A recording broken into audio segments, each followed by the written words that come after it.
Hello friends, welcome to MS Maths.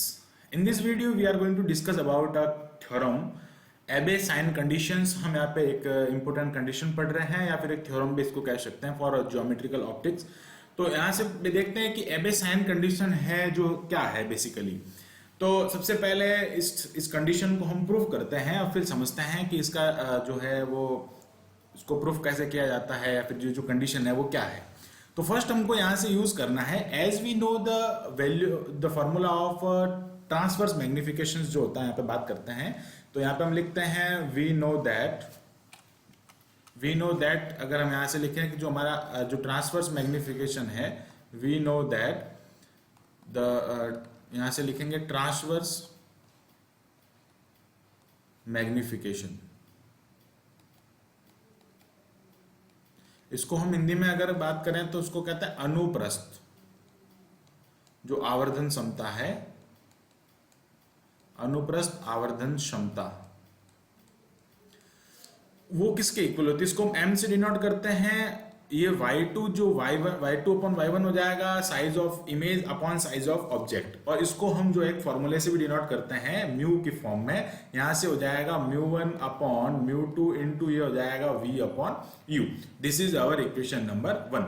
अब यहां से हम क्या करते हैं कि इसको एंगुलर जो मैग्निफिकेशन है अल्फा उससे हम यहाँ पे मल्टीप्लाई करते हैं। तो इसको मल्टीप्लाई करते हैं तो यहाँ पे लिखेंगे ऑन मल्टीप्लाइंग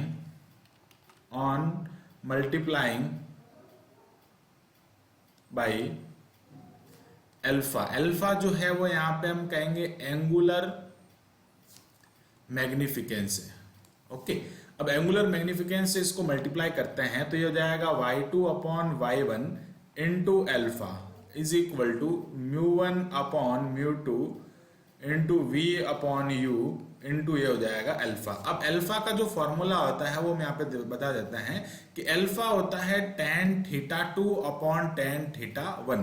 ये θ2 जो है वो angle subtend at image and θ1 जो angle subtend at image object. तो θ2 जो है वो एंगल जो कि वहां पे बनाया गया है जहां पे हमारा इमेज है, यानी कि वहां पे अंतरित कोण है, और एंगल 1 θ1 जो है वो हमारा वह कोण अंतरित है जहां से हमारा ऑब्जेक्ट है। ओके, तो यहां से हम बात करते हैं कि जो अल्फा है, अल्फा का फॉर्मूला यहाँ पे इसके लिए अलग लिख देंगे और इसके लिए अलग लिख देंगे। देन ये हो जाएगा y2 अपॉन y1 इंटू ये हो जाएगा हमारे पास में इधर हो जाएगा y2 अपॉन y1 के लिए हम ये वाला फॉर्मूला यूज करेंगे, और इसी को जब हम सिंप्लीफाई करते हैं जो वैल्यू वगैरह निकाल के तो ये हो जाएगा अल्फा इज इक्वल टू ये होता है इक्वल म्यू, ये हो जाएगा सॉरी म्यू नहीं होगा, ये होगा u अपॉन v। तो ये हो जाएगा इसके इक्वल। तो यहां से हम जो ये वैल्यू फाइंड कर लेते हैं तो सबसे पहले इधर जो हम tan वाली फॉर्म रखेंगे तो ये हो जाएगा tan θ2 अपॉन ये हो जाएगा tan θ1, और यहाँ पे हम क्या करते हैं कि μ1 अपॉन ये हो जाएगा μ2 into v upon u into u upon v। तो सिंपल है कि यहाँ से कट हो जाता है। Then we can write here तो y2 अपॉन y1 इंटू ये हो जाएगा tan θ2 upon θ1। Okay, is equal to हम यहां से बात करते हैं तो ये हो जाता है μ1 अपॉन μ2। अब हम क्या करते हैं यहां से कुछ कंडीशंस का यूज करते हैं। तो फर्स्ट अगर हम एक बार इसको सिंप्लीफाई कर लेते हैं तो जो θ2 वाली जो टर्म है या फिर जो 2 वाली टर्म है वो सारी एक तरफ आ जाएगी। तो y2 μ2 tan θ2 is equal to y1 μ1 tan θ1। Okay, ये जो कंडीशन है इसमें अब हम जो हमारे tan के जो एंगल्स की प्रॉपर्टी है वो हम यहाँ पे यूज करेंगे। अगर हम बात करें कि जो हमारे एंगल्स है मैं यहाँ पे लिख लेता हूं इफ θ1 एंड θ2 आर स्मॉल, ये बहुत छोटे हैं। ओके, ये क्या है, छोटे हैं, बहुत हम कह सकते हैं अल्प कोण है जिसको हम अल्प कोण कह सकते हैं। ओके, बहुत छोटे एंगल है। तो उस कंडीशन में हम क्या कहते हैं कि जो जब थीटा अल्प होता है तो tan थीटा इक्वल होता है थीटा के, और ये इक्वल होता है साइन थीटा के। tan थीटा भी थीटा के इक्वल होता है, साइन थीटा भी थीटा के इक्वल होता है। Then we can write here, मैं यहाँ पे अलग पेन से लिख लेता हूं, tan θ1 is equal to θ1। Okay, then this is equal to sine θ1 and tan θ2 is equal to θ2 and that is equal to sine θ2। तो इनका हम यहाँ पे यूज कर देंगे। तो फर्स्ट हम क्या करते हैं कि ये वाली जो प्रॉपर्टी है इसका यूज करते हैं, यानी कि tan की जगह पर हम ये जो है थीटा का यूज कर रहे हैं, तो we can write here y2 μ2 θ2 is equal to y1 μ1 θ1। अब यहां से ये जो कंडीशन हमारे थीटा के फॉर्म में आती है इसको हम कहते हैं लैग्रांजेस कंडीशन। ओके, हमने यहाँ पे जो एबे साइन कंडीशन है उसको फाइंड करने के बीच में हमने यहाँ पे जो लैग्रांजेस कंडीशन है, लैग्रांजेस कंडीशन उसको भी हमने यहाँ पे फाइंड कर लिया, because this is the statement, this is the formula for Lagrange's condition. Okay, तो हमने यहाँ से इसको भी फाइंड कर लिया, एक हमारा ये प्लस पॉइंट भी हो जाएगा कि हमने इसको यहाँ से फाइंड किया।